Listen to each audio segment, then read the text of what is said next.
Good morning everyone. आज हम करने वाले हैं 16 जुलाई 2024 के the Hindu plus Indian express दोनों ही न्यूज़पेपर का एनालिसिस। दोनों ही न्यूज़पेपर के एनालिसिस के साथ में आज मैं आप लोगों के लिए एक नया सेगमेंट को इंट्रोड्यूस करने के लिए लाई हूँ, जो कि है प्रीलिम स्पेसिफिक न्यूज़ का। अब मैं चाहती तो इसकी एक अलग से वीडियोस भी बना सकती थी, लेकिन उसका फ़ायदा नहीं होगा क्योंकि आप लोग करंट अफेयर एक ही बार में देखने के लिए आ रहे हो, तो क्यों ना आप ज़रा 5 मिनट एक्स्ट्रा लगाकर जो करंट अफेयर से रिलेटेड न्यूज़ होती हैं, जो द हिंदू और इंडियन एक्सप्रेस में नहीं छपी हैं किन्हीं कारणों की वजह से, जो PIB के ऊपर आई हुई हैं या जिनसे नज़र हट जाती है, नहीं समझ में आते, उन सारी खबरों को न्यूज़पेपर के कंप्लीट होने के बाद में 5 मिनट के अंदर अंदर मैं आपको करवा दूँगी। 2 से 4 न्यूज़ ऐसी आती हैं, अगर आप उनको सुनेंगे तो याद रहने की जो क्षमता है वो ज़्यादा रहेगी, और प्रीलिम्स 2025 के लिए आपकी जो तैयारी है वो भी करंट अफेयर के मामले में बिल्कुल बहुत बेहतर हो जाएगी।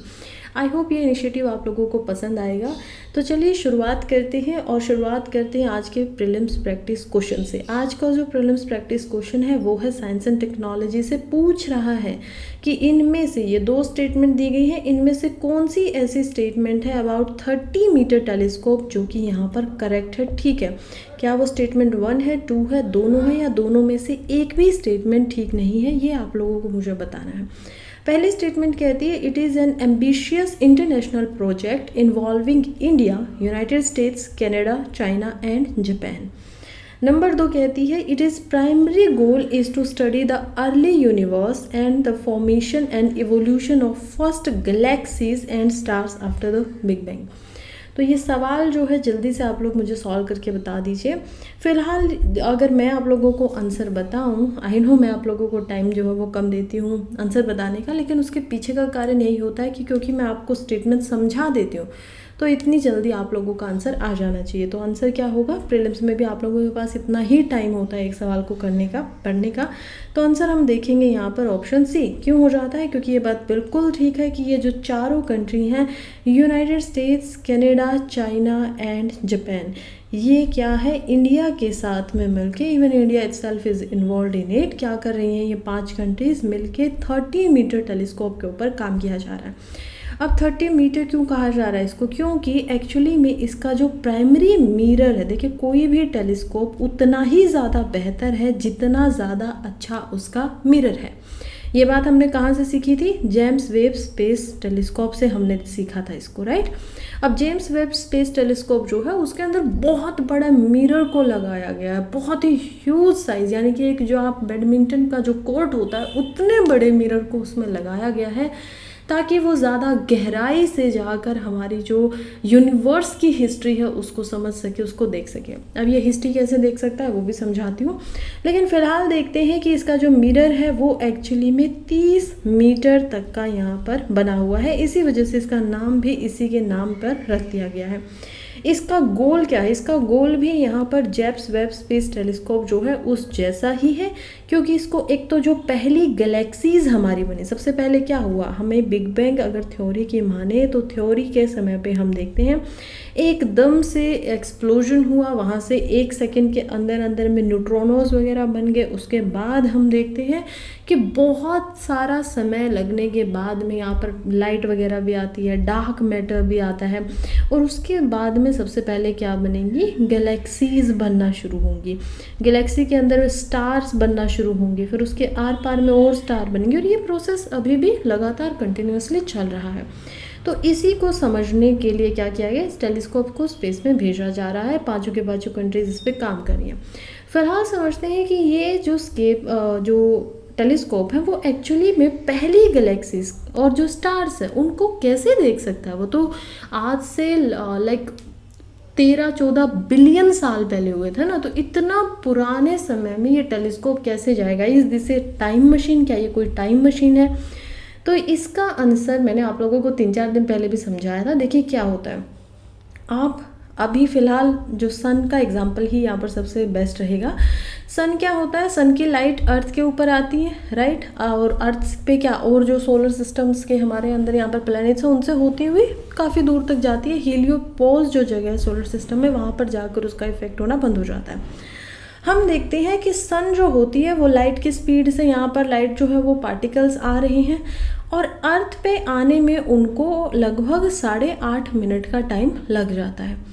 अब आप यहाँ पर खड़े हुए हो, अर्थ के ऊपर खड़े हुए हो, और आपने देखा ये लाइट अभी 8.5 मिनट के बाद आपके पास पहुँची। जैसे ही ये आपकी आंखों में इसने एंटर किया, वैसे ही ये आपके ब्रेन के पास में पहुँची। ब्रेन ने उसमें से इमेज बनाई और उसने दिखाया कि यहाँ पर एक्चुअली में क्या दिख रहा है। ठीक है, लाइट के अंदर आपने देखा, आप सन को देख रहे हो। फॉर एग्जांपल आपने सन ग्लासेस लगाए हुए और आप सन को देख पा रहे हो, और उस सन को या टेलीस्कोप की मदद से ही यहाँ पर कोई खड़ा होकर सन को देख रहा है। तो क्योंकि लाइट अब 8.5 मिनट के बाद टेलीस्कोप के मिरर के ऊपर आई और फिर आपकी आइज़ में आई है, फिर आपके ब्रेन ने उसको इमेज के रूप में समझाया है, कोडिफाई किया है। अब आपने जो ये इमेज देखी है, ये एक्चुअली में अब फ़िलहाल सन के ऊपर क्या हो रहा है वो नहीं है। क्यों? क्योंकि ये लाइट तो 8.5 मिनट पहले वहाँ से निकल चुकी थी ना, लेकिन आपको लाइट में जो इमेज है वो दिखाई देगी। तो यानी कि आपने पास्ट के अंदर 8.5 मिनट पहले जो सन के ऊपर सर्कमस्टेंसेस थे उनको देख लिया है। इसी तरीके से ये जो लाइट है, जो हमारी गैलेक्सीज हमसे बहुत दूर है, हमारी गैलेक्सी क्या है? मिल्की वे गैलेक्सी है। हमसे जो बहुत दूर गैलेक्सीज है, billions of year, light year दूर है, जब वहाँ से लाइट हमारे टेलीस्कोप के ऊपर पड़ेगी तो वो आज की हमारी जो गैलेक्सीज है उसको नहीं दिखाएगा, या आज उन गैलेक्सी में क्या हो रहा है वो इमेज नहीं आएगी। उस लाइट में बिलियंस ऑफ ईयर पहले उस गैलेक्सी में क्या हो रहा था वो हमें पता चलेगा। तो हो गया ना टाइम ट्रेवल। इसी वजह से हम देख रहे हैं कि ये हमारे लिए इम्पोर्टेंट हो जाते हैं, ताकि जो आज तक हमने सिर्फ थ्योरी की तरह इमेजिन किया है उसको हम साक्षात डायरेक्टली अपनी आँखों के सामने देख पाएँ, समझ पाएँ। खैर, ऐसे ऐसे सवाल क्योंकि प्रीलिम्स में बहुत आते हैं, तो मुझे लगा आप लोगों के लिए याद रहेगा अगर मैं अच्छे से इसको समझा दूंगी। तो आप लोग ज़रा इस पे थोड़ा सा ध्यान दीजिएगा। दोनों ही जो टेलीस्कोप है, जेम्स वेम्बी जो कि 2022 में हम देखते हैं कि बना था अमेरिका के द्वारा, NASA plus European space agency जो थी उन्होंने जॉइंट वेंचर किया था, और इसमें भी हम देखते हैं कि नासा भी यहाँ पर है, कनाडा स्पेस एजेंसी CSA भी यहाँ पर है, चाइना की स्पेस एजेंसी भी यहाँ पर है, जापान की जाग्जा भी है, और इंडिया की हम देखेंगे यहाँ पर क्या है, इंडिया की इसरो भी है। ठीक है, तो ये सब मिलकर इस पर काम कर रहे हैं। खैर, आगे बढ़ने से पहले अगर आप लोगों को ये जो वीडियो आप देख रहे हैं इसकी PPT चाहिए या फिर जो नोट्स चाहिए, जो मेन सब्जेक्ट होते हैं, डेली टारगेट आपको मिलते हैं, जैसे कि ज्योग्राफी फिलहाल चल रहा है, उसके हैंड रिटन नोट्स चाहिए जो कि प्रीलिम्स और मेंस दोनों के लिए रहेंगे। मेनली वो प्रीलिम्स के लिए रहेंगे क्योंकि शॉर्ट नोट्स हैं, और मेंस के आपको दोबारा से क्वेश्चन आंसर के फॉर्मेट में प्रोवाइड करवा दिए जाएंगे। तो अगर ऐसा आपको चाहिए तो उसके लिए आप क्या कर सकते हैं, मेरे टेलीग्राम चैनल को ज्वाइन कर लीजिए, जिसका लिंक आपको कमेंट बॉक्स में भी मिल जाएगा। और साथ ही में आप क्या कर सकते हैं, डायरेक्टली अगर जाकर ज्वाइन करना चाहें तो UPSC स्प्रिंटर 21 हैंडल से भी सर्च करके ज्वाइन कर सकते हैं। फ़िलहाल हम देखते हैं आज की इम्पोर्टेंट न्यूज़ को, जो कि ये है, एक्चुअली में ये 2 दिन पुरानी न्यूज़ हो चुकी है। ये घटना सैटरडे को हुई थी। हम देखते हैं यूरोप के अंदर, यूरोप कह रही हूँ मैं, USA के अंदर। और क्योंकि उस समय पे, क्योंकि हम लोग क्या है 5.5 घंटे एक्चुअली में टाइम में ज़्यादा है, आगे हैं, क्यों है, ईस्ट की तरफ है। तो हम देखते हैं कि इंटरनेशनल जो यहाँ पर लाइन होती है टाइम के ऊपर की, ग्रीनविच से वो होकर जाती है, तो वो क्या होती है, प्राइम मेरिडियन यहाँ पर, इससे आगे आने वाला, ईस्ट की तरफ आने वाले में समय जो है वो बढ़ता रहता है और वेस्ट की तरफ जाने में समय कम होता रहता है। तो क्योंकि USA में उस समय पे हम देखते हैं कि सैटरडे शनिवार था, इंडिया में यहाँ पर हम देखते हैं कि क्या था, रविवार था, संडे था। और उसके बाद जब हमें पता चलता है तो हमारे यहाँ पर क्या किया गया है, इस न्यूज़ को छापा गया है। फिलहाल न्यूज़ क्या कहती है, न्यूज़ बता रही है यहाँ पर कि USA के जो फॉर्मर प्रेसिडेंट थे उनको मारने की कोशिश की गई है। एक 20 साल का यहाँ पर बच्चा कह लीजिए, युवक कह लीजिए, शूटर था, जिसका हम नाम देख पाते हैं यहाँ पर पीटर मैथ्यू। उन्होंने कोशिश की, थॉमस मैथ्यू उनका नाम था, और उन्होंने ये पूरी कोशिश की है कि वो क्या करें, यहाँ पर जो US के प्रेसिडेंट थे, जो रैली में आए हुए थे, अपने बारे में स्पीचेस दे रहे थे ताकि उनको दोबारा से प्रेसिडेंट बनाया जाए। 78 साल इनकी ऑलमोस्ट एज हो चुकी है और इनके ऊपर उन्होंने शूट कर दिया। अब जब ट्रम्प के ऊपर शूट होता है तो इनके कान को छूकर जो गोली है वो निकल जाती है। सडनली इनके जो सिक्योरिटी के फोर्सेस यहाँ पर थे वो इनको सिक्योर करने के लिए सामने आ जाते हैं और ये कुछ ही समय के बाद 1-2 मिनट के बाद खड़े होते हैं और फाइट फाइट फाइट 3 बार फाइट का यहाँ पर नारा देते हैं। आप देख पाएंगे कैसे इन्होंने अपनी मुट्ठी को बंद किया हुआ था। तो खैर ये सारी घटना कैसे हुई, बाद में जो थॉमस मैथ्यू थे, नाम उनका इतना रेलिवेंट नहीं है, आप लोगों के लिए भी नहीं है, कोई याद रखने की बात ये है नहीं। तो खैर उनको क्या कर दिया गया, मार गिराया गया। तो वो जो 20 साल का लड़का था उसको मार गिराया जाता है यहाँ पर इनके सिक्योरिटी एजेंट्स के द्वारा।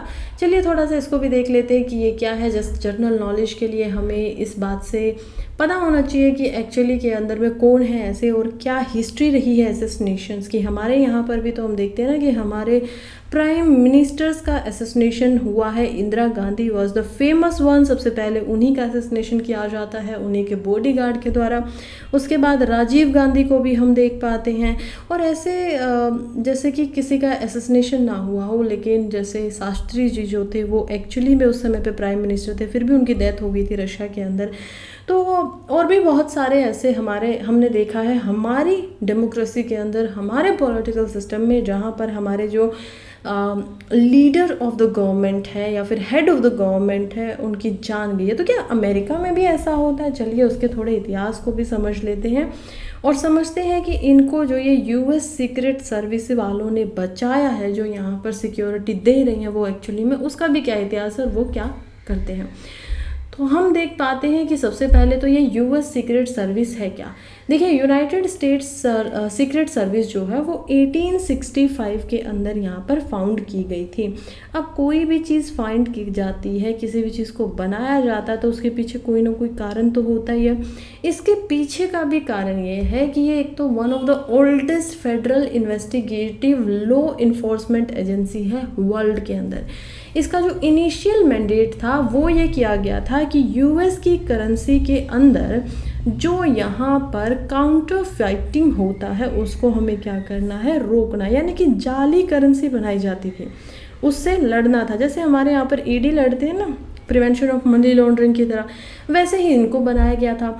लेकिन समय के साथ साथ इसमें बदलाव आया। क्यों आया बदलाव? ये लोग एक्चुअली के अंदर में यहाँ पर प्रेसिडेंट और जो वाइस प्रेसिडेंट होते हैं या फिर जो नॉमिनेशन के लिए खड़े होते हैं प्रेसिडेंट के लिए, उनको सिक्योरिटी प्रोवाइड करने का काम करते हैं। 1901 से हम देखते हैं कि ये क्या बन जाते हैं, सिक्योरिटी फोर्सेस बन जाती हैं for the presidents, ex presidents, vice presidents, इन सब के लिए। लेकिन इसके पीछे का क्या कारण था? इसके पीछे का कारण ये था क्योंकि 1901 के अंदर अमेरिका के जो प्रेसिडेंट थे विलियम मैकिनली, उनको असैसिनेशन कर दिया गया था, उनको मार दिया गया था। उससे पहले भी बहुत ज़्यादा समय पीछे जाने की ज़रूरत नहीं है, जस्ट 20-21 साल पहले हम देखते हैं कि अब्राहम लिंकन और जेम्स ए गारफील्ड को भी यहाँ पर असैसिन किया गया। अब्राहम लिंकन जी की जान ली गई थी 1865 में और यहाँ पर जेम्स ए गारफील्ड जब आते हैं उनकी यहाँ पर जान ली गई थी 1881 के अंदर में। तो क्योंकि लगभग सिर्फ और सिर्फ एक ही जनरेशन के अंदर यहाँ पर 3 ऐसे प्रेसिडेंट, इतनी पावरफुल कंट्री जो वर्ल्ड के ऊपर अपने सबसे पुरानी डेमोक्रेसी होने का दावा कर रही है, अपने आप को दिखा रही है कि हम लोग क्या करेंगे, ज़्यादा समझदारी से राज करेंगे, ज़्यादा अच्छे से लोगों की भलाई के लिए काम करेंगे। वहीं पर हम देखते हैं कि जस्ट 30 से 40 सालों के अंदर अंदर क्या हो जाता है, 3 सीटिंग प्रेसिडेंट्स का असैसिनेशन कर दिया जाता है। जब थर्ड असैसिनेशन होता है प्रेसिडेंट का तो हम देखते हैं कि लगभग यहाँ पर जो कंट्री थी वो शॉक के अंदर चली जाती है। और उसी के बाद में 1901 के अंदर जब यहाँ पर थर्ड प्रेसिडेंट का असैसिनेशन होता है, 1902 से जो सीक्रेट सर्विसेज है वो फुल टाइम रिस्पॉन्सिबिलिटी ले लेती है safety of the US president. अब ये जो सीक्रेट सर्विस होती है वो आती है डिपार्टमेंट ऑफ होमलैंड सिक्योरिटी के अंदर में। इसके अंदर अप्रोक्सीमेटली 3200 स्पेशल एजेंट्स हैं 1300 यूनिफॉर्म्ड डिवीजन ऑफिसर्स हैं और लगभग 2000 से ज़्यादा technical, professional and administrative support personal आपको दिखाई देते होंगे। तो कभी कभी आप लोगों ने हॉलीवुड की जब मूवी देखी होंगी यूएस बेस्ड, तो आप देखेंगे कि सीक्रेट्स एजेंट्स वहाँ पर काफ़ी ज़्यादा इंस्पायर्ड मूवीज़ बनाई जाती हैं। रीज़न क्योंकि ये सब वहाँ पर है। हमारे यहाँ की मूवीज़ देखेंगे तो यहाँ पर क्या होता है, सीबीआई को दिखाया जाता है या फिर रो के जो चीफ वगैरह होते हैं या जो एजेंट्स होते हैं उनको दिखाया जाता है, क्योंकि यही चीज़ देखने को मिलती है। तो जो सामने है उसी से इंस्पायर होकर काम किया जाता है। तो ये होता है यहाँ पर जो इनके जो प्रेसिडेंट्स वगैरह को पूरी की पूरी सर्विस देते हैं। खैर आई थिंक इतना ही इसमें जानने के लायक था। यूपीएससी के पॉइंट ऑफ व्यू से बहुत ज़्यादा इंपॉर्टेंट हमारे लिए नहीं है। जस्ट इंटरव्यू में या फिर जीएस पेपर 2 के अंदर एज अ कंपैरिजन की तरह आप लोगों से पूछा जा सकता है, तो वो अब आप लोगों को पता चल ही गया है। फिलहाल बढ़ते हैं नेक्स्ट आर्टिकल की तरफ, जो कि ऑब्वियसली जीएस पेपर 3 के अंदर हेल्थ के लिए हमारे लिए इम्पोर्टेंट हो जाती है। चलिए समझते हैं ये आर्टिकल क्या बात कर रहा है। आर्टिकल कह रहा है कि how weight loss drugs works. देखिए, वजन को कम करने के लिए ड्रग्स आ गई हैं। ड्रग्स यानी कि मेडिसिन्स जो होती हैं, और अब फ़िलहाल उनको इंडिया के अंदर भी इंट्रोड्यूस किया जा रहा है, बल्कि अप्रूवल उनको ऑलरेडी इंडिया में मिल चुका है कुछ शर्तों के साथ में, लेकिन रेगुलेटरी अप्रूवल दिया गया है। तो ये क्या है और एक्चुअली में ये काम करती कैसे हैं? क्या ये हमारे लिए सिर्फ मेंस में इम्पोर्टेंट है? नहीं, ये जीएस पेपर 3 में भी इम्पोर्टेंट है और उसके अलावा ये प्रीलिम्स के अंदर भी अपनी जो इम्पोर्टेंस है वो पूरी रखता है। अब हम समझते हैं कि वेट लॉस जो ड्रग्स है उसका नाम है टर्जी पार्टियर्ड। ठीक है, तो अलग अलग नाम है यहाँ पर। एक यूएसए फार्मा की जो कंपनी है, बहुत बड़ी कंपनी एली लिली, वो क्या करती है, इस फार्मा जो ये ड्रग है इसको बनाती हैं और इसको रेगुलेटरी अप्रूवल इंडिया के अंदर दिलवाया जा रहा है। तो ये काफ़ी सालों से एक्चुअली में डेवलपमेंट जो है वो इसका अच्छे से फल फूल रहा है यूएसए एंड यूरोप दोनों के अंदर में। बट जो ये ड्रग्स हैं ये अभी कमर्शियली अवेलेबल इंडिया में नहीं हुई है, क्योंकि रेगुलेटरी क्लियरेंस अभी तक इनको नहीं मिली थी, पेंडिंग चल रही थी। हाई डिमांड भी इनकी अब्रॉड में बहुत ज़्यादा हो गई है। लोग क्या करना चाहते हैं, अपने वज़न को कम करना चाहते हैं और तब इसका इस्तेमाल कर रहे हैं। इवन कुछ सेलिब्रिटीज़ भी ऐसे हैं, इन्फ्लुएंसर भी ऐसे हैं जिन्होंने इस ड्रग्स का इस्तेमाल किया है। इंडिया में यहाँ पर कुछ और शर्तें होंगी। क्या ये ड्रग्स है, कैसे काम करती है, चलिए ज़रा आराम से पहले समझते हैं। सबसे पहले क्या होता है कि 2017 में इसकी हिस्ट्री को देखेंगे तो हम पाएंगे कि 2017 के अंदर एक ड्रग होती है जो कि यूएसए के फूड एंड ड्रग एडमिनिस्ट्रेशन यानी कि एफडीए के द्वारा क्या की जाती है, अप्रूव्ड की जाती है। अब ये जो ड्रग थी ये एक्चुअली में डायबिटीज़ के जो पेशेंट होते थे उनके लिए बनाई गई थी। ठीक है, तो डायबिटीज़ के लिए यहाँ पर क्या किया गया था, एक दवाई को बनाया जाता है कि ये लोग क्या करेंगे, इससे अगर वो इस दवाई को खाएंगे तो उनकी डायबिटीज़ यहाँ पर कंट्रोल के अंदर रहेगी। और डायबिटीज़ भी ये जो थी ये थी टाइप 2 डायबिटीज़, इसी के लिए इसको बनाया जाता था। सडनली जब डॉक्टर्स वगैरह इसको प्रेस्क्राइब करने लगे तो उनको पता चला कि इसकी वजह से एक साइड इफ़ेक्ट हो रहा है। ये जो दवाई थी ये क्या कर रही है, एक साइड इफ़ेक्ट कर रही है। और ये जो साइड इफ़ेक्ट है ये तो बहुत अच्छा साइड इफ़ेक्ट है। क्या साइड इफ़ेक्ट था, इसको लेने की वजह से जो ओबीज पीपल थे उनका वेट लॉस हो रहा है। अब आप लोगों को लगेगा इतना भी इसमें अच्छा क्या है। देखिए, हम इंडिया की बात नहीं कर रहे हैं जहाँ पर ओबेसिटी इतनी बड़ी प्रॉब्लम नहीं है। हम बात कर रहे हैं अमेरिका की, हम बात कर रहे हैं उस यूएसए की जहाँ पर 70% से ज़्यादा जो उनकी पॉपुलेशन है वो ओबीज कैटेगरी में आती है, यानी कि मोटापे का शिकार है। और जब कोई भी इंसान मोटापे का शिकार होता है तो उसके साथ साथ अलग बीमारियां भी आती हैं, जैसे टाइप 2 डायबिटीज़ आप देख पाएंगे, जैसे हार्ट से रिलेटेड प्रॉब्लम्स आएंगी, कोलेस्ट्रॉल प्रॉब्लम्स आएंगी, हाई बीपी की प्रॉब्लम्स होंगी, जो कि सभी की सभी जेनेटिक बीमारियां भी हैं, जो अगर आपका कल को कोई बच्चा होता है तो उसमें भी ट्रांसफ़र होंगे। खैर, इसके लिए क्या करना शुरू कर दिया, डॉक्टर्स को जब पता चला कि ये इस तरीके से भी काम करती है तो डॉक्टर्स ने इसको प्रेस्क्राइब करना शुरू कर दिया कुछ ओबीज पीपल के लिए भी, कि उनकी ओबेसिटी को ट्रीट किया जा सके।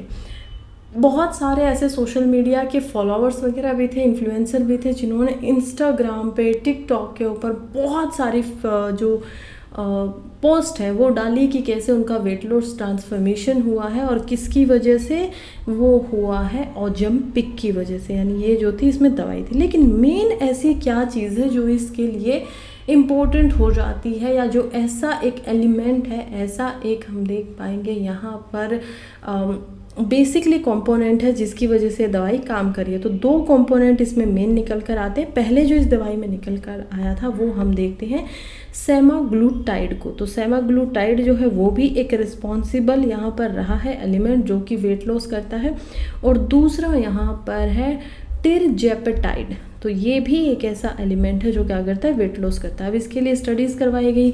यहाँ पर दो ग्रुप्स को भी लिया गया। एक ग्रुप्स में ऐसे लोग थे जिनको ये या फिर ये एलिमेंट से बनी हुई दवाइयों को दिया गया और उनको लगभग 70 से 80 हफ्तों तक इन दवाइयों के ऊपर रखा गया और उनका वेट लॉस किया गया।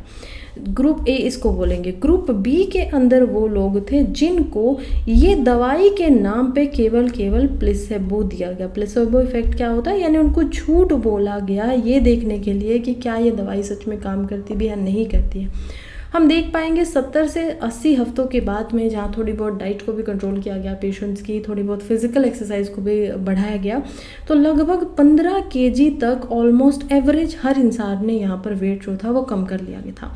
लेकिन प्लेसेबो जिनको दी गई थी, जिनको ये दवाई नहीं दी गई थी, एक्चुअली में उन्होंने कितना किया था, 3%, यानी कि 4 से 5 किलो उन लोगों का वेट जो था वो कम हुआ था। तो इससे ये बात तो सच हो जाती है कि yes it is true that ये जो दवाई है, ये जो ड्रग है, इसकी वजह से वेट लॉस तो होता है। लेकिन इसकी गड़बड़ क्या है, इसके पीछे प्रॉब्लम क्या हो सकती है, इंडिया में अब ये कैसे आएगा। देखिए, इसके पीछे की कुछ प्रॉब्लम्स या साइड इफ़ेक्ट्स की बात करें तो वो ऐसे हैं। पहली बात तो जो ये कंपनी है ये खुद ही बोलती है कि ये जो दवाई है ये प्रिस्क्रिप्शन बेस है, यानी कि आपको या तो ओबेसिटी है या मेनली आपको कोई और इशू है। फॉर एग्जांपल आपको कोलेस्ट्रॉल की प्रॉब्लम है, हार्ट रिलेटेड इश्यूज़ हैं, आपको डायबिटीज़ की प्रॉब्लम है, तभी आपको ये दवाई प्रिस्क्राइब की जा सकती है। ये कोई कॉस्मेटिक ब्यूटी के लिए नहीं है। अब इसका अलग जो साइड इफ़ेक्ट है वो अभी तक बहुत अच्छे से समझ में नहीं आ रहा है, लेकिन कॉस्मेटिक अगर आप ब्यूटी के लिए इसको इस्तेमाल करना चाहते हैं जस्ट, तो उसमें क्या हो सकता है कि यहाँ पर आप लोगों को थायराइड से रिलेटेड प्रॉब्लम हो जाए। तो थायराइड इशू या फिर थायराइड कैंसर भी जो है वो लोगों को इससे हो सकता है। तो इसी वजह से क्या करना है, थोड़ा सा ध्यान रखना है। तो ये इसका एक साइड इफ़ेक्ट होता है। और मोस्टली जिनको ये थायराइड कैंसर किसी की फैमिली में भी कभी हुआ हो तो उनको ये दवाई कभी भी नहीं लेनी चाहिए। वैसे अगर मैं आप लोगों को पर्सनल रिव्यू दूं तो देखिए, इस स्टडी के बाद में एक और प्रॉब्लम है ना ऐसी स्टडीज़ के, आपने मान लीजिए इस दवाई को ले लिया, अब आपको पूरी उम्र के लिए इस दवाई को लेना पड़ेगा, अदरवाइज़ आप पतले नहीं हो सकते हो, राइट। कोई भी अगर चाहता है कि ऐसे दवाइयों को ले, अब अगर पूरी लाइफ ही उनको लेना है, क्योंकि ऐसा किया गया है, जो ये 70 से 80 वीक में लोगों ने 15 kg को कम किया था, उनको फिर बाद में देना बंद कर दिया गया। और 120 वीक के बाद हम देखते हैं कि इन लोगों का लगभग 10 kg वेट जो था वो दोबारा से बढ़ चुका था। लेकिन जब यहाँ पर दूसरे लोगों को देखा गया, जो जिनको कोई दवाई उन्होंने पहले भी नहीं ली थी, वो नेचुरली अपना वेट जो है वो लूज़ कर रहे थे by exercise, by controlling their diet, उन लोगों का हम देखते हैं कि एक्चुअली में कोई भी वज़न नहीं बढ़ा था। तो ये काफ़ी बड़ी बात हो जाती है। हो सकता है किसी एक दो का बढ़ा हो, इसी वजह से 0.1% जो वेट गेन है वो यहाँ पर निकल कर आया इसी स्टडी में, इसी जो ये पूरी की पूरी रिसर्च है। हालांकि इंडिया में इसको अप्रूवल मिल रहा है, इंडिया के अंदर इस दवाई को लेकर आया जा रहा है, और ये दवाई अच्छी है। लेकिन किन के लिए, जो सच में फिज़िकल एक्सरसाइज नहीं कर सकते हैं, जो ज़्यादा बूढ़े हो चुके हैं, जो डायबिटीज़ में ज़्यादा परेशान हो चुके हैं, उन लोगों के लिए, जो सच में कैपेबल नहीं है करने की, ना कि उन लोगों के लिए जिनको सिर्फ और सिर्फ ब्यूटी स्टैंडर्ड के हिसाब से इसको चाहिए है। वो एक बहुत ही गलत अप्रोच यहाँ पर हो जाती है। फिलहाल बढ़ते हैं नेक्स्ट आर्टिकल की तरफ, जो कि है what cause the rare failure of SpaceX Falcon 9 rocket. देखिए, फैल्कन जो रॉकेट्स है हमें पता है यूएसए की ये रॉकेट्स है, हमने पहले पढ़ा भी है, राइट। हम जब ब्रह्मास को पढ़ रहे थे, हम जब इंडिया के रॉकेट्स को पढ़ रहे थे, तो मैंने आप लोगों को जितने भी हमारे पास डिफेंस के अंदर अलग अलग कंट्रीज़ के रॉकेट्स हैं उनसे कंपेयर करके बताया था। फ़िलहाल क्या हो गया है कि स्पेस एक्स का जो फैल्कन 9 रॉकेट था, इसको एक सैटेलाइट लेकर जानी थी। स्पेस एक्स कौन है? इलॉन मस्क की ये कंपनी है, उनकी तरफ से इस रॉकेट को बनाया गया था। ये क्या काम करता है? ये कैरियर है, ये अलग अलग रॉकेट्स है। इसमें फैल्कन 1 भी था छोटा सा, फिर 9 हम देख पाएंगे, फिर हम यहाँ पर 9 का वॉल्यूम 1 और ये अलग अलग तरीके के रॉकेट्स को देखेंगे जिसके अंदर सैटेलाइट्स को लेकर जाया जाता है लो अर्थ ऑर्बिट के अंदर। तो LOE क्या होती है? लगभग सरफेस से 2000 किलोमीटर तक की ऊंचाई तक, फिर 2000 से 8000 किलोमीटर तक की ऊंचाई पर अगर आप जाएंगे तो वहाँ पर आ जाता है मीडियम अर्थ ऑर्बिट, और उसके बाद हम देखते हैं जियो स्टेशनरी ऑर्बिट को या हाई ऑर्बिट को, जो कि कहाँ होता है? 36,000 किलोमीटर की ऊंचाई के ऊपर। तो खैर, क्योंकि इसको लो अर्थ ऑर्बिट के ऊपर ही रखा जाना था, लेकिन ये फेल हो गया, नहीं पहुंचा पाया उन सैटेलाइट्स को, और अभी रिसेंट की ये घटना है। लेकिन इसके अलावा इसने क्या किया है? 300 से ज़्यादा सक्सेसफुल फैल्कन फ्लाइट्स को इसने 1 साल के अंदर अंदर यहाँ पर दिखाया है। वर्ल्ड के मोस्ट एक्टिव रॉकेट्स में से ये एक में से आता है, और अभी तक ये नॉन सर्वाइवेबल जो ऑर्बिट है, लो अर्थ ऑर्बिट, वहाँ में सैटेलाइट्स को पहुँचा रहा था। तो फैल्कन 9 आपको समझ में आ गया है कि क्या है और इसके साथ गलत क्या हुआ। 30 मिनट पहले ही इसमें कोई प्रॉब्लम हुई जब ये लॉन्च होने वाला था कैलिफोर्निया से, और उसके बाद जो रॉकेट है सेकंड स्टेज एक्सपेरिमेंट में देखा कि लिक्विड ऑक्सीजन वहाँ से लीक हो गई है, जिसकी वजह से जो ये एक्सपेरिमेंट का काम था वो पूरा नहीं हो पाया। एक्सपेरिमेंट क्या बोलेंगे, मिशन इसको बोलना चाहिए कि ये नहीं हो पाया पूरा का पूरा, और यही इसमें प्रॉब्लम हुई। तो अब क्या होगा आगे? देखिए, ये एक रेयर फेलियर था जिसको यहाँ पर क्या किया जा सकता है? ठीक किया जा सकता है। ऑब्वियसली एक इतना अच्छा रॉकेट वर्ल्ड में जो अभी वन ऑफ द बेस्ट बन रहा है, इतनी ज़्यादा फ्लाइट्स दे रहा है, तो इस हिसाब से हम कह सकते हैं कि एक रेयर था। इसके ऊपर और काम किया जा सकता है। किसी भी कंट्री के एनुअल लॉन्च इतने टोटल नहीं हैं जितने 2023 में यहाँ पर इस रॉकेट ने करके दिखाए हैं। तो फैल्कन 9 जो है वो अभी फ़िलहाल के लिए जो अपकमिंग मिशंस हैं उनको क्या कर सकते हैं, कुछ देर के लिए होल्ड पे रखा जा सकता है, और उसके बाद में हम देखेंगे यहाँ पर जो और काम होगा वो किया जाएगा। इसी का दोबारा से इस्तेमाल होगा और इसी का इस्तेमाल अलग अलग जगहों पे किया जाएगा। लेकिन फ़िलहाल इसको FAA जो है यहाँ पर USA के अंदर और जो नासा है वहाँ से थोड़ा सा अप्रूवमेंट दोबारा लेना होगा अपने टेस्ट वगैरह सब कुछ करवाने के बाद में। नेक्स्ट आर्टिकल की तरफ हम बढ़ते हैं, जो कि बता रहा है कि इंडिया के अंदर रिसर्च पब्लिकेशन पेपर्स कैसे छप रहे हैं। जस्ट एक टॉपिक है, डाटा है, हमें थोड़ा बहुत पता होना चाहिए कि हमारी रिसर्च क्या हो रही है। तो 3 कंट्रीज़ में कंपैरिजन किया गया, 5 यहाँ पर टॉपिक्स दिए गए हैं। ये जो टॉपिक है ये दिए गए हैं 2004 से लेकर 2023 तक के। अब इनमें क्या बताया जा रहा है, चलिए समझते हैं। सबसे पहले इंडिया के अंदर हम देखते हैं नैनो फ्लूइड के ऊपर जो रिसर्च पेपर है, जो अकेडमिशियंस हैं, जो साइंटिस्ट हैं, जो काम कर रहे हैं, उन्होंने सबसे ज़्यादा काम किया है नैनो फ्लूइड पे पहले नंबर पे। दूसरा हम काम करें वायरलेस सेंसर के ऊपर, तीसरा silver nano particles, 4th number पे आता है कोरोना वायरस और 5th पे है जिंक ऑक्साइड। यूनाइटेड स्टेट्स में सबसे पहले नंबर पर जो रिसर्च पेपर छापे गए हैं वो कोरोना वायरस के ऊपर, HIV प्रेवलेंस के ऊपर, पेरेंटिंग के ऊपर तीसरे नंबर पे सबसे ज़्यादा आर्टिकल्स को छापा गया है, पेपर्स को छापा गया है, जिनकी संख्या 37,000 से ज़्यादा है। उसके बाद चाइना ने सुपर कैपेसिटर जो है उनके ऊपर 66,000 से ज़्यादा यहाँ पर जो रिसर्च पेपर है उनको पब्लिश किया है। इसके अलावा deep learning itself is a topic, again oxygen reduction. अब हम 3 साल की बात करें तो हम देखते हैं कि 2019 से लेकर 2022-2023 तक का जो डाटा है उसमें सबसे ज़्यादा जो यहाँ पर एक्चुअली के अंदर में पेपर पब्लिश हुए हैं इंडिया और यूनाइटेड स्टेट में वो कोरोना वायरस पे हुए, और चाइना में डीप लर्निंग जो कभी तीसरे नंबर पर आता था वो पहले नंबर पर पहुँच गया, जिसमें टोटल 48,000 से ज़्यादा यहाँ पर आर्टिकल्स को, यहाँ पर रिसर्च पेपर को पब्लिश किया गया है। नेक्स्ट हम चलते हैं, जो कि अगेन GS पेपर 3 के अंदर हम समझेंगे किस चीज़ के लिए इम्पोर्टेंट हो जाता है। एक तो GS पेपर 1 में भी इम्पोर्टेंट हो जाता है क्योंकि हम पास्ट में एक आर्ट एंड कल्चर के हिसाब से इसको समझ रहे हैं। जीएस पेपर 3 में ये इंपॉर्टेंट हो जाता है साइंस एंड टेक्नोलॉजी के अंदर में कि कैसे चीज़ों का इस्तेमाल होता था। ये बात कर रहे हैं पालमपेस्ट टेस्ट के बारे में। ये देखिए एक ऐसी प्रक्रिया होती थी जिसके अंदर जो ये पेजेस आप देख रही हो एक्चुअली के अंदर इन पे राइटिंग करने के लिए जो पेज बनाए गए हैं वो अलग अलग जानवरों के स्किन का उस भाग को निकाल कर बनाए जाते थे जो भाग 10 नहीं होता था, जो वाइट होता था, यानी जिसके ऊपर लिखा जा सकता था। मोस्टली हम देखते हैं कि इसके अंदर शिप जो होती थी उनका इस्तेमाल किया जाता था और इन्हीं को बार बार रीयूज़ किया जाता था। इसका मतलब होता है पैलिम्पसेट। काफ़ी इंपॉर्टेंट आर्टिकल की तरफ हम आ गए हैं जो कि है सीबीआई। कल ही मैंने आप लोगों को प्रीलिम प्रैक्टिस क्वेश्चन के अंदर सीबीआई से रिलेटेड एक सवाल करवाया था। उसमें मैंने आप लोगों को सीबीआई क्या होती है, सीबीआई जैसे आज आप लोगों को समझाया 30 मीटर टेलीस्कोप, वैसे मोस्टली सीबीआई मैंने समझा दिया था। बड़ी इत्तेफाक की बात है कि आज का जो सबसे महत्वपूर्ण टॉपिक अगर मैं बोलूँ जो कि आप लोगों के लिए जीएस पेपर 2 के अंदर इम्पोर्टेंट हो जाता है वो भी आया है सीबीआई से ही। तो चलिए ज़रा गहराई में दोबारा समझते हैं। यहाँ पर सुप्रीम कोर्ट के अंदर केस गया हुआ है जो कि किया गया है बंगाल और छत्तीसगढ़ के द्वारा। कहते हैं कि जुरिस्डिक्शन कितना है सीबीआई का, सीबीआई की शक्ति कितनी है, वो कहाँ कहाँ तक अपना जो जुरिस्डिक्शन है वो रख सकती है, उसका क्षेत्र कहाँ तक आता है। केस जो बंगाल की तरफ से आया है, मोस्टली अलग अलग स्टेट्स ने यही केस बार बार किए हैं पिछले कुछ सालों में कि सीबीआई क्या करता है कि यहाँ पर गवर्नमेंट बोलती है सीबीआई को कि ये केस आप रजिस्टर कीजिए, इस पर इंक्वायरी कीजिए, लेकिन जब कोई स्टेट गवर्नमेंट उस पर मना कर देती है कि नहीं सीबीआई यहाँ पर नहीं आएगी, स्टिल सीबीआई क्या करती है, उस केस को रजिस्टर करती है।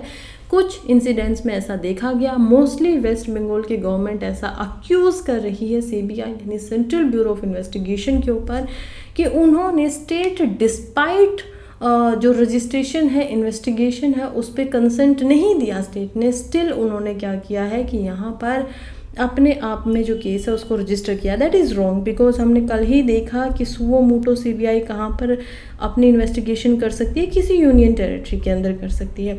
फिर हम देखते हैं किसी भी स्टेट के साथ अगर इसको इन्वेस्टिगेशन करनी है तो गवर्नमेंट के साथ, सेंटर के साथ साथ स्टेट का भी कंसेंट होना ज़रूरी है क्योंकि पुलिस का मैटर हो गया है और पुलिस जो आती है वो एक्चुअली के अंदर में स्टेट लिस्ट के अंदर ही आती है, राइट। स्टेट लिस्ट में ही हम उसको देख पाते हैं जो कि शेड्यूल 7 जो है हमारे संविधान का, कॉन्स्टिट्यूशन का, उसमें ये 3 लिस्ट हैं जिसमें हम यूनियन लिस्ट को देखते हैं, फिर स्टेट लिस्ट को देखते हैं और फिर कंकरेंट लिस्ट को भी देखते हैं।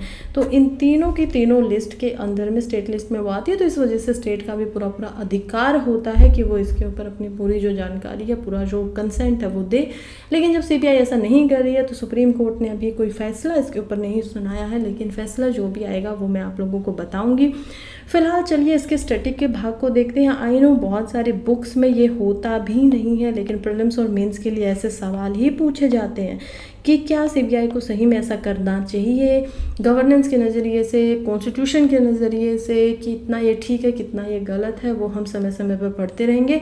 फिलहाल समझते हैं सीबीआई क्या है। सीबीआई यानी कि सेंट्रल ब्यूरो ऑफ इन्वेस्टिगेशन एक प्रीमियर इन्वेस्टिगेशन पुलिस एजेंसी है इंडिया के अंदर। देखिए ये क्या करती है, एक तो जो सेंट्रल विजिलेशन कमीशन यहाँ पर बना है उनको क्या देती है, विजिलेंस यानी कि नज़र रखने वाला, और लोकपाल जो कि यहाँ पर जो एडमिनिस्ट्रेटर होते हैं या फिर जो पब्लिक सर्वेंट होते हैं उनके ऊपर पूरी पूरी नज़र रखता है। तो उनको ये क्या करती है, असिस्टेंस देती है, मदद देती है। इसके अलावा ये superintendence of the department of personnel, ministry of personnel, pension and public grievances, government of India के अंदर, जो कि खुद डायरेक्टली प्राइम मिनिस्टर के ऑफिस के अंडर आता है, उसके अंडर रहकर फंक्शन करती है। तो डीओपीटी, कल भी मैंने आप लोगों को बताया था कि लबसना में जो भी आईएएस आईपीएस अधिकारी होते हैं उनकी ट्रेनिंग भी करवाई जाती है डीओपीटी के द्वारा, और यही क्या करती है, इसी के अंडर में सीबीआई जो है वो काम करती है। फिलहाल सीबीआई जो है वो अलग अलग ऑफेंसेस का यहाँ पर इन्वेस्टिगेशन करती है, जिसमें जो मोस्टली सबसे इंपॉर्टेंट होते हैं, जैसे इन्फोर्समेंट डायरेक्टरेट के अंदर पीएमएलए आता है, प्रिवेंशन ऑफ मनी लॉन्ड्रिंग। ऐसे ही सीबीआई के अंडर जो सबसे इम्पोर्टेंट एक्ट होता है वो होता है प्रिवेंशन ऑफ करप्शन एक्ट, यानी कि करप्शन, भ्रष्टाचार को ख़त्म करना इसका मेन मोटिव है। इसके ये हमारी नोडल पुलिस एजेंसी भी है इंडिया की, जो इन्वेस्टिगेशन जो होती है इंटरपॉल मेंबर कंट्रीज़ के अंदर उसमें अपनी कोऑर्डिनेशन दिखाती है। इसका जो कन्विक्शन रेट होता है वो 65% से लेकर 70% तक का है, अगर हम इसको बेस्ट जो वर्ल्ड के अंदर एजेंसीज़ हैं, इन्वेस्टिगेशन एजेंसीज़ हैं, उनसे कंपेयर करें तो कंपेयर कर सकते हैं। यानी कि अगर हम FBI से कंपेयर करें, जो कि USA की यहाँ पर इन्वेस्टिगेशन एजेंसीज है, तो काफ़ी हद तक हमारी CBI भी बहुत अच्छे लेवल पे है वर्ल्ड में। चलिए समझते हैं कि ये बनी कब थी। अब जब इसके हिस्ट्री की हम बात करते हैं तो आराम से समझते हैं, इसको लिख के नोट्स के रूप में मैं आप लोगों को इसको देना चाहती हूँ ताकि आप पढ़ें भी तो आपको अच्छे से सारी चीज़ें बाद में याद रहें। देखिए, इसका हिस्ट्री और बैकग्राउंड की अगर मैं आपको बताऊं तो मैंने आप लोगों को बताया था कि देखिए, जब पीरियड चल रहा था वर्ल्ड वॉर 2 का, तो इंडिया में एक स्पेशल पुलिस एस्टैब्लिशमेंट की गई थी जिसको बोला जाता था SPE, क्योंकि CBI जो है वो एक्चुअली में आज़ादी से पहले ही बन चुकी थी। तो हम देखते हैं 1941 के अंदर ये जो स्पेशल पुलिस एस्टैब्लिशमेंट है, इसका कॉन्स्टिट्यूशन किया गया था डिपार्टमेंट ऑफ वॉर के अंदर, ब्रिटिश इंडिया के अंदर, ताकि जिन भी लोगों पर यहाँ पर ब्राइबरी के केस लगते हैं, ब्राइबरी क्या होता है, किसी ने रिश्वत वगैरह ले लिया, चोरी वगैरह कर लिया, करप्शन यहाँ पर हो रहा है, तो ऐसे केसेस के अंदर हम देखेंगे कि जो वॉर है, वॉर जो हो रही है उसके अंदर ये जो पुलिस है यहाँ पर ये पूरी की पूरी इन्वेस्टिगेशन कर कर दिखाएगी, राइट। उसके बाद में देखा जाता है कि ये जो एजेंसी बनी थी उसी में गवर्नमेंट ऑफ इंडिया जो थी उन्होंने इसको अलग अलग वेरियस विंग्स के अंदर बांट दिया, और इसी में से स्पेशल पुलिस जो ये एस्टेब्लिशमेंट में थी, इसी में से एक और इसका विंग निकलता है जो कि था दिल्ली स्पेशल पुलिस एस्टेब्लिशमेंट, और ये बनती है 1946 को। अब ये एक्ट भी होता है, उसी की तरह इसको बनाया भी जाता है, और इसी को बाद में बदल कर हम देखते हैं कि इसका नाम रख दिया जाता है CBI, जो कि बदला जाता है 1962-1964 को। तो जो सारी की सारी शक्तियाँ थी अभी तक वो सेम चल रही थी। ये जो दिल्ली स्पेशल पुलिस एस्टैब्लिशमेंट जो पुलिस होती थी दिल्ली के अंदर में, वो भी इसी नाम से जानी जाती थी, लेकिन जब इसको चेंज किया गया तो ये चेंज किसके ऊपर किया गया था, ये किया गया था यहाँ पर सनातनम कमीशन के ऊपर। तो ये आपको कमीशंस को बिल्कुल याद रखना है कि कौन सा ऐसा कमीशन था जिसकी अकॉर्डिंग में, जिसकी वजह से यहाँ पर जो नाम वगैरह उनको बदला गया।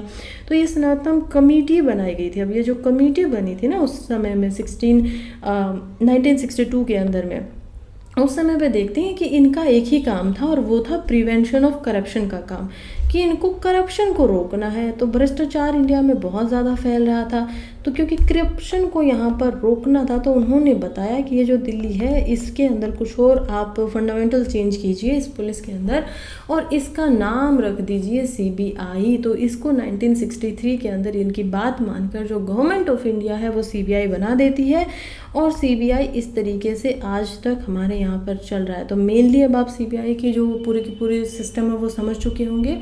अब हम समझते हैं, हिस्ट्री हमने समझ लिया, अब हम आते हैं कि ये किस टाइप के केसेस को हैंडल करता है। तो केसेस के जो टाइप्स होते हैं वो क्या क्या होते हैं, राइट, ये ज़रा अच्छे से चलिए समझते हैं। बहुत सिंपल, बहुत साधारण तरीके से हम चलते हुए चलेंगे। सबसे पहले तो देखिए एंटी करप्शन केस ही ये हैंडल करेगा, क्योंकि इसको करना क्या है, करप्शन को ही मेनली रोकना है, तो वो तो नॉर्मल सी बात है कि ये करेगा ही करेगा। इसके अलावा जब कोई इकोनॉमिक क्राइम्स करता है, अब इसके पास मेरे लिए आप लोगों के साथ में एग्जाम्पल देने को भी है। परसों ही मैंने आप लोगों को पढ़ाया था कि जो अरविंद केजरीवाल है उनको क्या मिल गई है, इंटरिम बेल मिल गई है, लेकिन फिर भी वो जेल से बाहर नहीं आ रही है। रीज़न बिहाइंड दैट, क्योंकि अभी तक CBI की तरफ से उनको बेल नहीं दी गई है, सिर्फ इन्फोर्समेंट डायरेक्टरेट दे रहा है। तो जो इकोनॉमिक यहाँ पर क्राइम्स होते हैं जिसमें फाइनेंशियल स्कीम वगैरह कर दिया, कोई सीरियस इकोनॉमिक फ्रॉड हो गया है जिसके अंदर फेक इंडियन करेंसी नोट बना दिए हैं, बैंक फ्रॉड कर दिया गया है, साइबर क्राइम कर दिया गया है, ये इंपोर्ट एक्सपोर्ट या जो फॉरेन एक्सचेंज वायलेशन है वो सब कर दिया, तो इसकी इन्वेस्टिगेशन भी की जाती है CBI के द्वारा। नंबर 3, जो तीसरे तरीके के क्राइम होते हैं वो होते हैं स्पेशल क्राइम्स। ये तीन ही कैटेगरी को मोस्टली हम देखते हैं कि इसके अंदर में आती हैं। स्पेशल क्राइम्स की अगर बात करें तो स्पेशल क्राइम्स कौन से होंगे, स्पेशल क्राइम्स में हम देख पाएंगे जो कोई ऑर्गेनाइज्ड क्राइम होते हैं जो कि IPC के अंदर पे आते थे, जिसमें स्टेट गवर्नमेंट या फिर जो सुप्रीम कोर्ट ऑर्डर देता है CBI को, वैसे क्राइम्स के अंदर इनको खुद से जाना पड़ता है। कल मैंने आप लोगों को पढ़ाया था ना कि सुप्रीम कोर्ट और हाई कोर्ट दोनों ही ऑर्डर दे सकते हैं सीबीआई को कि वो बिना स्टेट के कंसेंट के यहाँ पर किसी भी स्टेट में किसी भी केस के ऊपर इन्वेस्टिगेशन कर सकते हैं। तो ऐसी स्थिति के अनुसार यहाँ पर टेररिज्म भी हो सकता है, बॉम्ब ब्लास्ट हो सकता है, किडनैपिंग हो सकती है, इन सब के अंदर भी यहाँ पर सीबीआई क्या करती है, अपने आप केसेस को संभालती है। नंबर 4 पर आता है सुओ मोटो। अब सुओ मोटो जो केस है यानी खुद से लिया गया यहाँ पर अपने आप कोई जो फैसला होता है वो हम देखते हैं यहाँ पर सीबीआई करती है, लेकिन ये केवल और केवल यूनियन टेरिटरीज़ के अंदर में ही कर सकती है। किसी स्टेट के अंदर खुद ब खुद बिना गवर्नमेंट के कहे या फिर बिना हाई कोर्ट या सुप्रीम कोर्ट के कहे वो नहीं जा सकती है, राइट। तो ये आप लोगों को अभी अच्छे से समझ में आ गया होगा। और जो स्टेट होती हैं उसके अंदर जाने के लिए स्टेट और यूनियन दोनों का कंसेंट चाहिए होता है, या फिर सुप्रीम कोर्ट या हाई कोर्ट के द्वारा यहाँ पर परमिशन दी गई होती है, तभी क्या किया जा सकता है, ये अपने आप किसी स्टेट के अंदर जाकर काम कर सकती है। अब इसके चलिए फंक्शंस को समझ लेते हैं थोड़ा सा कि ये फंक्शन कैसे करती है और इसका जो अपॉइंटमेंट वगैरह होता है वो कैसे काम करता है। तो सबसे पहले हम देखेंगे कि डायरेक्टर जो होते हैं सीबीआई के, जिसके पास सबसे ज़्यादा पावर है सीबीआई में, वो कैसे अपॉइंट किए जाते हैं। अब ये सभी पता है, ऐसी ऐसी बातें मैं आप लोगों को क्यों बता रही हूँ, क्योंकि एक तो ये इस आर्टिकल को ही समझने के लिए इम्पोर्टेंट है। उससे अलग मैंने अभी आप लोगों को, जब मैं आप लोगों को लीडर ऑफ अपोजिशन पढ़ा रही थी तब मैंने आप लोगों को ये सारी बातें पढ़ाई थी। अब जब ये एक ही महीने में 8-7 बार रिपीट हो जाएगा तो आई एम प्रिटी श्योर कि आप लोग ऐसे सवालों में गलती नहीं करेंगे। यही कारण है कि मैं बार बार आपको बता रही हूँ। तो देखिए क्या होता है, 2014 के अंदर से लोकपाल जो एक्ट है उसके अकॉर्डिंग यहाँ पर सीबीआई के लिए एक कमेटी बनती है जो उसके डायरेक्टर को अपॉइंट करती है। उस कमेटी के अंदर कौन कौन होता है चलिए समझते हैं। एक तो इनको अपॉइंट करने के लिए यहाँ पर हमारे जो प्राइम मिनिस्टर हैं वो क्या करेंगे, हेड करेंगे। तो प्राइम मिनिस्टर यहाँ पर होंगे। उसके अलावा हम देख पाएंगे लीडर ऑफ अपोजिशन को, वो भी यहाँ पर होंगे, लीडर ऑफ अपोजिशन, तो ये आना चाहिए यहाँ पे, राइट। तो लीडर ऑफ अपोजिशन यहाँ पर होंगे। इसके अलावा चीफ जस्टिस ऑफ इंडिया जो होते हैं या फिर कोई सुप्रीम कोर्ट का जज जो सीनियर मोस्ट है, अगर चीफ जस्टिस नहीं है वो यहाँ पर होंगे। जब ये चारों के चारों होंगे तभी क्या हो सकता है, यहाँ पर जो डायरेक्टर है वो अपॉइंट किए जाएंगे सीबीआई की तरफ से। अब होम मिनिस्टर जो होते हैं वो एलिजिबल कैंडिडेट्स की जो लिस्ट होती है उसको डिपार्टमेंट ऑफ पर्सनल ट्रेनिंग के पास, डीओपीटी के पास भेजते हैं। फिर वो फाइनल लिस्ट बनाते हैं सीनियरिटी, इंटीग्रिटी, एक्सपीरियंस वगैरह को ध्यान में रखते हुए, और तब यहाँ पर डायरेक्टर वो जो कमेटी है उस लिस्ट को वो भेजती है इस कमेटी के पास में, head prime minister, leader of opposition CGI के पास में, और तब ये सब मिलकर यहाँ पर क्या करते हैं, नियुक्त करते हैं डायरेक्टर को। अब इनका टेन्योर कितना होगा, कितने साल तक एक डायरेक्टर जो है वो डायरेक्टर की तरह रह सकता है, तो ये बात ये है कि 2 सालों तक इनकी टेन्योर जो है वो होता है, इनकी टर्म होती है। यानी कि सिक्योरिटी इनको 2 साल की होती है। क्या इनको दोबारा से री किया जा सकता है? तो देखिए अभी क्या बात है ना कि 2021 में जब ये 2 सालों तक होती थी तो इसको 2021 में रीअपॉइंटमेंट बहुत बार करना पड़ता था। इसी वजह से हम देखते हैं कि इसको सेंटर के द्वारा बढ़ाकर अब 5 सालों तक कर दिया गया कि 5 इयर्स तक जो होगा वो अपॉइंटमेंट होगा। और हाँ, इनको आज भी रीअपॉइंट किया जा सकता है, टेन्योर इनको 5 साल के लिए मिलता है। चलिए, आई होप आप इसकी पूरी हिस्ट्री सब कुछ समझ पाए होंगे। आगे जब केस के अंदर हमें कुछ और इन्फॉर्मेशन मिलेगी, सुप्रीम कोर्ट जल्दी ही इसके ऊपर इन्फॉर्मेशन सुनाएगा, तो हम उससे रिलेटेड आज तक कितने सुप्रीम कोर्ट या और ऐसे केसेस आए हैं वो सब समझेंगे, और आगे क्या होना चाहिए वो सुप्रीम कोर्ट के नज़रिए से ही हम देखेंगे और अपने आंसर्स में मेंस के लिए वहीं से उसको लिखेंगे। फिलहाल आगे बढ़ते हैं और समझते हैं आज के इम्पोर्टेंट एक और आर्टिकल को। वैसे इस आर्टिकल को हम डिस्कस कर चुके हैं तो बहुत ज़्यादा डिस्कशन मैं देना नहीं चाहती हूँ, लेकिन क्योंकि ये जीएस पेपर 3 के अंदर और 2 के अंदर हम देखते हैं सोशल जस्टिस में आता है, तो सोशल जस्टिस का जो आप लोगों को रेलिवेंट कोई किताब वगैरह बहुत ज़्यादा मिलेगी नहीं, तो इसी वजह से जस्ट अलग अलग जो यहाँ पर एडिटोरियल्स को लिख रहे हैं उन्हीं लोगों का मैं व्यू देना चाहती हूँ। अब ये जो एडिटोरियल लिखा गया है, ये लिखा गया है फ्लाइविया एग्निस के द्वारा। ये बात कर रही हैं वही मुस्लिम वुमेंस की। देखिए मुस्लिम, हमें पता है कि अभी क्या किया गया है सुप्रीम कोर्ट के द्वारा कि मुस्लिम जो डाइवोर्स्ड यहाँ पर वुमन होगी उनको मेंटेनेंस दी जाएगी। किसके द्वारा मेंटेनेंस दी जाएगी? उसके हस्बैंड के द्वारा ही दी जाएगी। पहले नहीं दी जाती थी कि सुप्रीम कोर्ट को अब बताना पड़ा, पहले भी दी जाती थी, लेकिन वो होता था सिर्फ और सिर्फ इबादत के पीरियड के लिए। अब ये इबादत पीरियड क्या होता है? इबादत पीरियड ऐसा पीरियड होता है जब एक मुस्लिम वुमन डाइवोर्स ले लेती है तो 3 महीने तक वो ना तो कभी यहाँ पर रीमैरिज करती है और ना ही किसी सेक्सुअल एक्टिविटी के अंदर इंडल्ज रहती है। रीज़न इबादत का यही है कि हो सकता है कि हस्बैंड को रियलाइज़ हो कि उसको वाइफ के साथ में दोबारा रहना उसको गलती फील हो और वो वापस से उसको अपनी लाइफ में लाना चाहे। तो इसी वजह से उसको 3 महीने के लिए इबादत पीरियड में रखा जाता है। उसके बाद वो चाहे तो दोबारा शादी कर सकती है। इसके बाद कोई मेंटेनेंस नहीं देनी है, जो मुस्लिम पर्सनल लॉ होता था उसके तहत में। लेकिन आईपीसी का जो सेक्शन 125 है वो सेक्युलर है यहाँ पर, और वो सेक्शन कहता है कि हर वुमन को क्या होना चाहिए? मेंटेनेंस दी जानी चाहिए। तेलंगाना के हाई कोर्ट ने ऐसी ही स्टेटमेंट दी एक कोर्ट केस के अंदर में, जहाँ पर 10,000 रुपये मंथली मेंटेनेंस देने को कहा गया हस्बैंड को। जब वो इस बात को नहीं माने और सुप्रीम कोर्ट में लेकर आए कि पीएमएलए एक्ट के तहत तो ऐसा नहीं था, तो फिर यहाँ पर सुप्रीम कोर्ट की तरफ से भी यही उनको वापस से बोला गया, जिसके ऊपर जो ऑथर हैं आर्टिकल के वो बहुत ही ज़्यादा खुश हैं। उनको लग रहा है कि सुप्रीम कोर्ट की तरफ से ये बहुत अच्छा फैसला जो है किया गया है। इसके अंदर जेंडर इक्वालिटी आएगी, जो वुमन होगी वो एटलीस्ट जो मुस्लिम वुमन है वो भी अपने आप को स्ट्रॉन्ग महसूस करेगी, और जो हमारे सेक्युलर हमारा जो कैरेक्टर है देश का वो भी यहाँ पर दिखाई दे रहा है। चलिए अब समझते हैं यूपीएससी प्रीलिम्स स्पेसिफिक न्यूज़ को। पहले हम देखते हैं जो कि है प्लेग बिहाइंड न्योलिथिक डिक्लाइन। देखिए न्योलिथिक क्या है ये सब समझते हैं और डिक्लाइन क्यों हुआ। तो सबसे पहले हम अगर हिस्ट्री में बहुत पहले जाते हैं तो हम जाते हैं पैलियोलिथिक पीरियड के अंदर। पैलियोलिथिक पीरियड क्या होता है? पैलियो का मतलब ही होता है यहाँ पर पत्थर, यानी कि वो समय जब ह्यूमंस जो थे वो क्या कर रहे थे? केव्स वगैरह में रह रहे थे, हंटिंग गैदरिंग करते थे, पत्थर के औजार रखते थे वो समय। उसके बाद समय आगे बढ़ा और हम आ गए मिज़ोलिथिक के अंदर में। अब मिज़ोलिथिक में भी ऐसा ही है कि लिथिक वर्ड ही, पैलियो तो जो था वो था प्राचीन, और लिथिक हम देखते हैं यहाँ पर पत्थर वाला ही।